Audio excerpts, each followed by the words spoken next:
Bueno, arranquemos entonces con el primer tema del día, que hoy tiene que ver con la más reciente entrevista que Francia Márquez, la vicepresidenta de Colombia, le concedió a BBC Mundo, el portal en español de la BBC.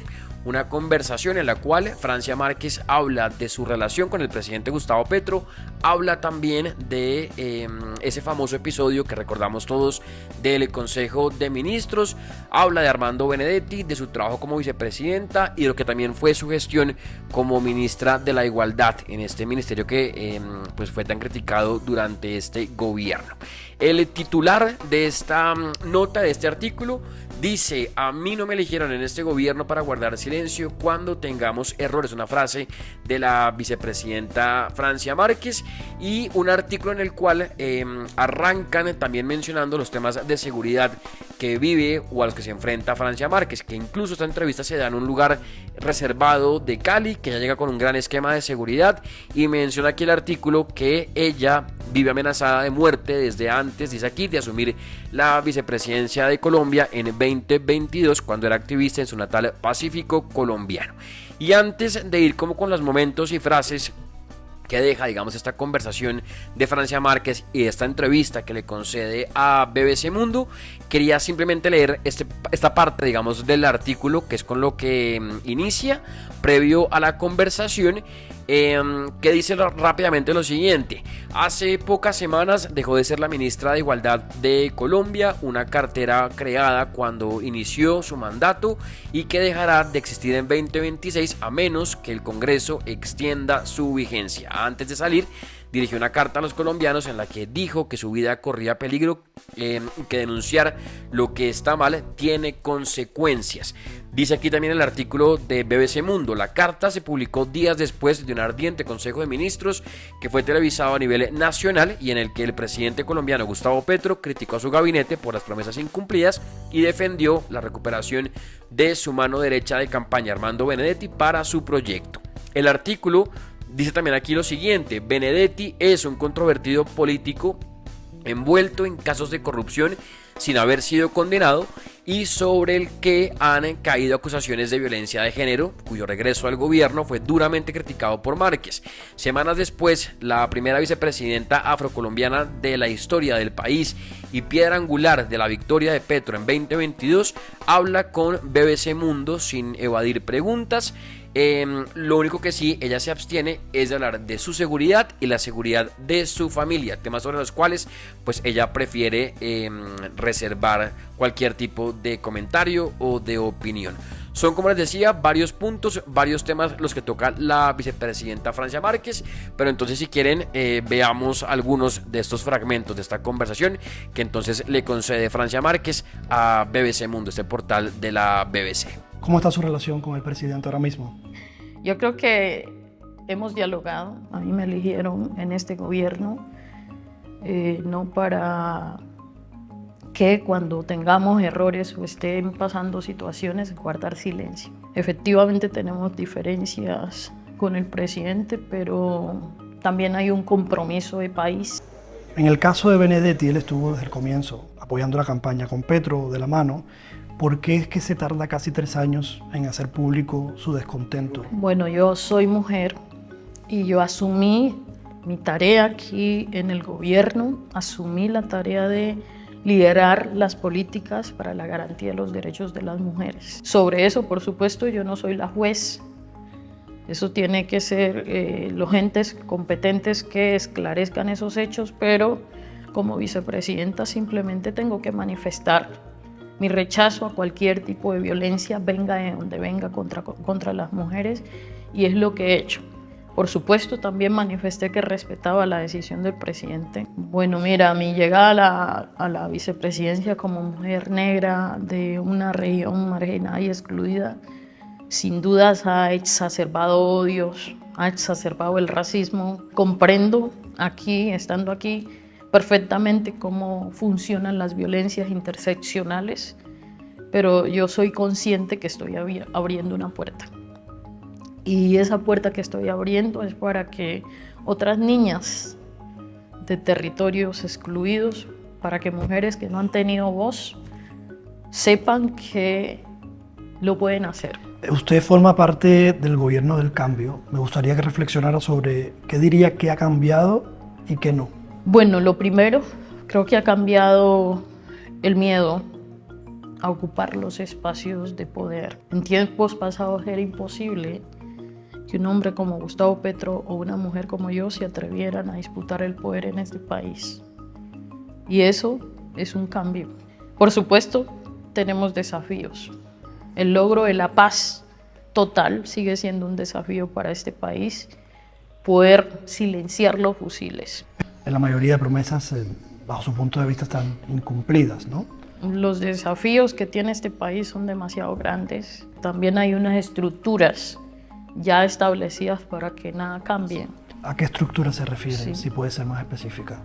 No, las estructuras coloniales, la estructura política mismo, sí, el sistema mismo es un sistema que no se transforma de la noche a la mañana. Algo que sí cambió también, al menos frente a la administración anterior de Iván Duque, fue la relación con Venezuela, ¿no? ¿Cuál es su posición al respecto? Nosotros hemos vivido una barbarie como país, Colombia.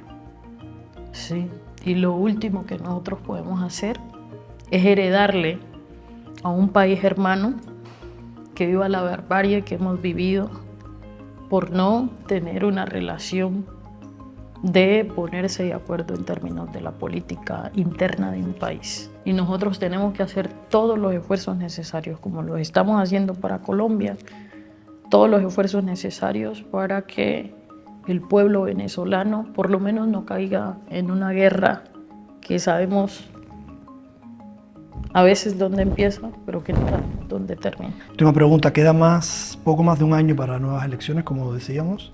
¿Ya pensó si va a asumir algún rol para el próxima campaña? Si piensa en una candidatura presidencial, quizá, o en alguna nueva fórmula. No, yo dije que a mí me eligieron para cumplir un mandato y yo espero terminar mi periodo y espero que quien llegue a la presidencia pues sean las más idóneas, gente que piense en la paz, gente que piense en la justicia y gente que piense en el bienestar de todos los colombianos. Bueno, estas son algunas entonces de las declaraciones, de los fragmentos, digamos, de esta entrevista que Francia Márquez le concede a BBC Mundo. Sé que dejan o que hay muchos o pueden haber muchas opiniones al respecto, comentarios. Así que si ustedes quieren participar, dejar también su opinión o lo que piensan con respecto a esta entrevista, pueden también dejarlo en los comentarios para que también se unan y sean parte de esta conversación. Y yo lo único que quería para cerrar también el tema es simplemente que creo que Francia Márquez le pasó lo que le pasa también al presidente Petro y a muchos también miembros del gobierno, y es que creo que la llegada a la presidencia les jugó en algo en contra, si se llama así, porque creo que les ganó las ínfulas de poder. A Francia Márquez en el momento le ganó la prepotencia, la soberbia, se le subió, yo creo que sí, el cargo a la cabeza y pasar de 0 a 100, creo que eso también le jugó en contra. No olvidemos las frases de Francia Márquez en muchas entrevistas, él pueden llorar de malas, ese no es problema mío, soy la vicepresidenta, monto un helicóptero y más o menos hago lo que se me da el gusto. Creo que también esto le jugó una mala pasada porque por momentos uno pensaría que ese discurso que en algún momento dieron previo, digamos, a la elección, digamos en campaña, pues se quedó como en el aire, ¿no? Hablaban de los nadie, de los menos favorecidos, de ayudar a su región, a las clases menos favorecidas, a los trabajadores del país y demás. Y pues la verdad es que poco se hizo o se ha hecho por ellos, más allá a veces de llenarles la cabeza con discursos, creo que un poco tergiversados y como poniéndolos en contra de la otra parte del país.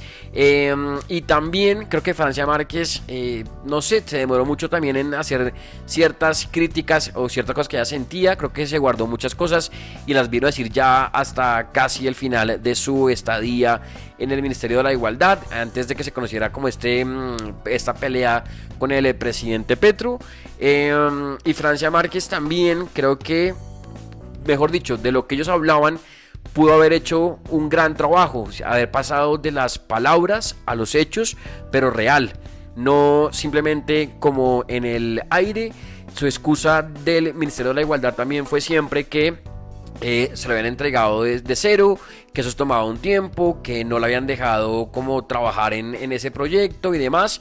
Pues es que ya son 3 años casi de gobierno, no sé cuándo esperaba ella empezar a ejecutar o a funcionar o a poner a funcionar realmente el Ministerio de la Igualdad, que razón por la cual además también se cierra en teoría en el 2026, porque hasta el día de hoy no ha demostrado que sirva para algo y se ha vuelto un lugar en el cual simplemente pues están pagando y pagando cosas, recursos, pero pues la verdad de ejecución, la verdad ha sido nula, más allá de 2 cosas que se conocieron, que fue la famosa visita de Meghan Markle a Colombia por el tema de la serie de Netflix, que la verdad esa excusa fue absolutamente ridícula, y lo segundo, el tema del intercambio cultural con África y de ese tema de las lenguas, que tampoco la verdad servía para nada, la verdad son cosas, no sé, como sin sentido y un poco pues sin ninguna relevancia o importancia para el país, creo yo. No sé, cada cual también lo puede ver de distintas maneras, pero creo que sí pudo haber hecho algo más, haber demostrado todo lo que hablaban en campaña. Simplemente para cerrar también, y ahora sí, porque ahorita que me acordé con el tema del Ministerio de la Igualdad, que es que también el presidente Petro, incluso en el discurso que dio, el día de la celebración del Día de la Mujer en la Cancillería, fue a decir que es que la gente no quería que hubiera algo para las mujeres, para los derechos LGBTI, para las mujeres, para las clases trabajadoras, para la gente de la calle, y echó ese discurso de odio como a él le gusta también, cosa que es falsa. La gente, o mejor dicho, él debería, igual que la vicepresidenta, explicarle a los colombianos y a quienes le venden ese discurso que la verdad del por qué cierran o piensan cerrar el Ministerio de la Igualdad no es porque la gente no quiera apoyar a las clases menos menos favorecidas, o a la gente de la calle, o a las mujeres, o a las poblaciones vulnerables, o a las minorías del país. Es falso, la cierran porque al día de hoy no ha podido demostrar absolutamente nada positivo, ni una ejecución, y simplemente se ha vuelto en un ministerio que se dedica a pues gastar y gastar, pero pues que no contribuye a nada. Esa es la razón, no es porque la gente no quiera apoyar a la gente o a otra parte, digamos, de la población del país. Entonces, pues bueno, uno podría también hablar un montón de cosas, ustedes igual también pueden opinar y participar, pero pues bueno, esta es la entrevista que Francia Márquez le concedió recientemente a BBC Mundo, y como les decía, está en el video la entrevista para que ustedes también la puedan ver completa, y está también el artículo en texto, digamos, la entrevista está transcrita para que ustedes también la puedan leer si les interesa en el portal de BBC.